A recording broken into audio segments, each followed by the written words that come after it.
Mr. House's Securitron army took control of Hoover Dam and the Strip, pushing both the Legion and the exhausted NCR out of New Vegas.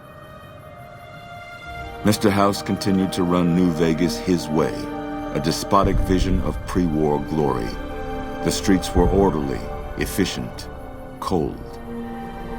New Vegas continued to be the sole place in the wasteland where fortunes were won and lost in the blink of an eye.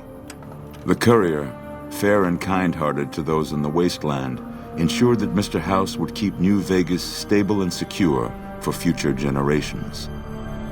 Mr. House afforded him every luxury at his disposal in the Lucky 38, out of gratitude and a quiet sense of pride for his choice in lieutenants.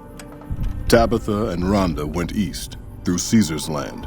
Occasionally, tales of their exploits found their way back west, though few believed them. Eventually, the stories concerning the duo were collected and published, and proved to be quite popular with children. Convinced that his time as a gunslinger was past, Raoul made peace with the idea of growing old.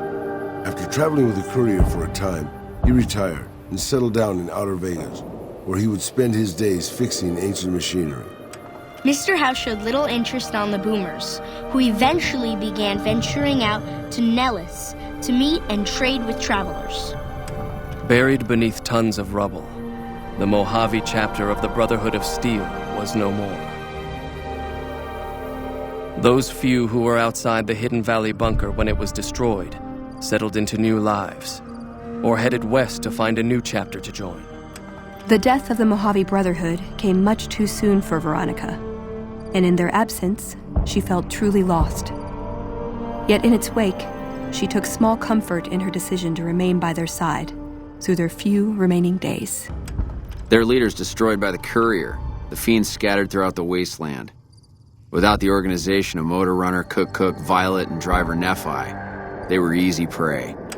Arcade was outraged by Mr. House's power play following the defeat of Caesar's Legion at Hoover Dam. Though he remained in Freeside for a short time after the Securitrons established widespread control, he eventually traveled back into NCR territory. Disillusioned with the followers of the apocalypse, he settled down in the outskirts of the Boneyard, where he worked happily as a family doctor. After Mr. House gained control of New Vegas, he sent a Securitron to Goodsprings as a token of appreciation for helping the Courier. Victor was a mixed blessing, however, as he continually monitored the town for Mr. House.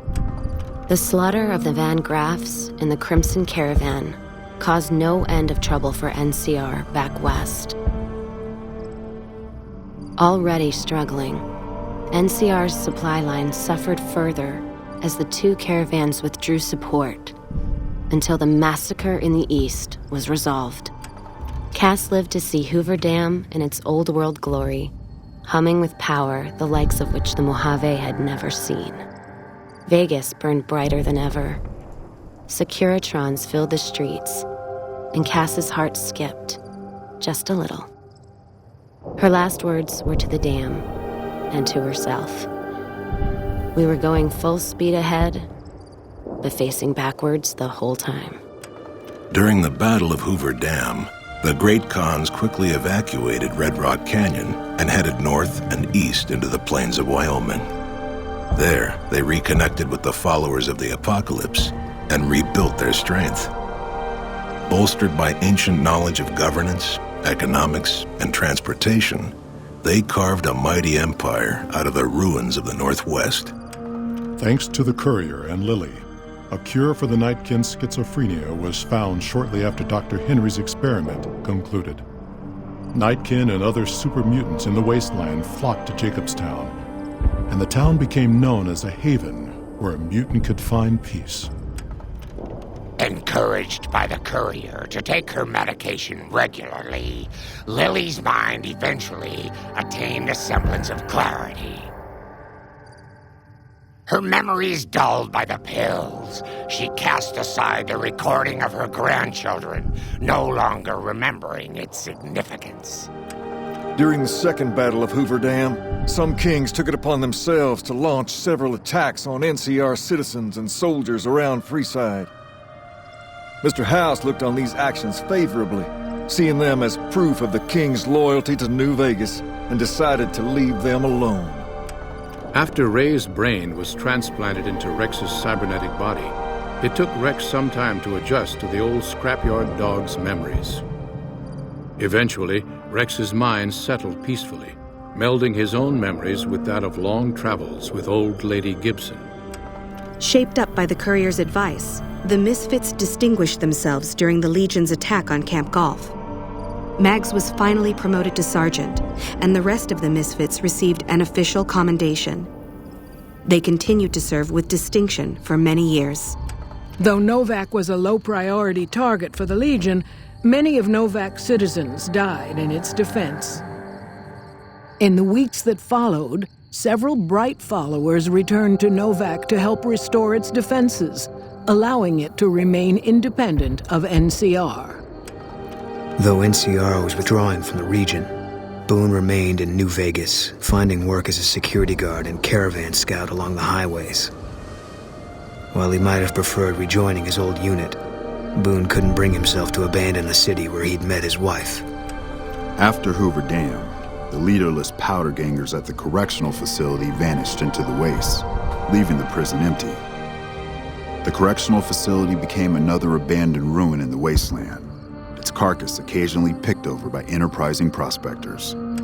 After the majority of the Vault 19 powder gangers joined the Great Khans, the weaker members scattered throughout the Mojave wasteland.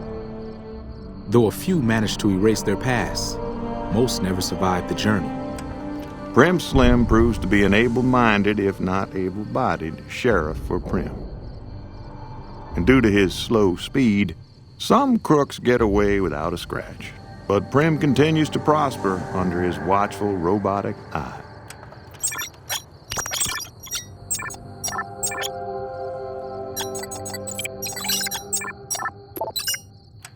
Despite distinguishing themselves during the Second Battle of Hoover Dam, the Rangers' victory was short-lived due to the courier's interference.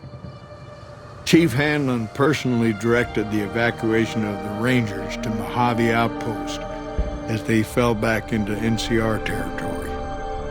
Bitter over the waste of life in the Mojave, Hanlon stepped down from his post. After a campaign in which he denounced Oliver's and Kimball's hawkish, imperialist ways, Hanlon was elected as the Senator of Reading. After their bold arrival at Hoover Dam, the remnants disappeared as quickly as they came. Legends of their power spread throughout the Southwest, a reminder of why people once feared the sight of vertibirds in the sky. And so the Courier's Road came to an end, for now. In the new world of the Mojave Wasteland, fighting continued, blood was spilled, and many lived and died just as they had in the old world. Because war never changes.